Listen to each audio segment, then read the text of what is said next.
Hindi kasi 'di ba, hindi porket pag black yung complexion mo or dark complexion sasabihin African ka. Maiba-iba kasi yan eh. Yung iba Latina pero Yes. 'di ba dark skin. Yung iba Asian na may halong ikaw. Pure Filipino po. Pinay na Pinay. Pero yung apelido niya, Brahms. Kasi Hindi hindi mo nga, naman masasabing ang Pilipino ngayon dapat kayo manggilang. Kasi may Pilipinong mapuputi. Kasi Yes. ang Pilipinas parang naging melting pot na ang dami. Correct. bansa dito. Spanish, Japanese. Tatlong lahi ang American. meron ng mga Pinoy eh. Oh. Anong lahi? Itas, Indo, Malay. Ano no? Indo. Sure ka dyan, ha? Mamaya, ikaw na naman topic sa ex, ha? Sure ka dyan. Yung bigla siyang kinabahan, teka, hindi yata.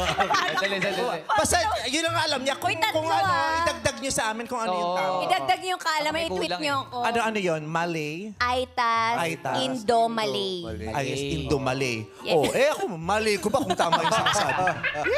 Pero hindi ko sure pero nung sibika at kultura namin, yun ang nasabi ng teacher ko. Tignan mo, Pahanap oh, na lang yun natin. to, 5 tayo dito. Yeah. Iba-iba ang aming mga itsura, hugis, kulay, kilos, at kung ano pa man. Pero lahat kami, Pilipino. Pilipino.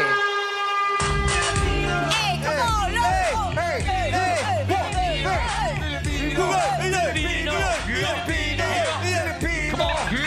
Marami sa'yo'y nag-aabang. Tsaka hindi ka titigilan ka na rin para di mo lang alam. Hugot daw lang sa katawan.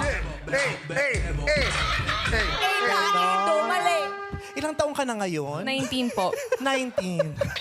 As back to competition. Back to interview.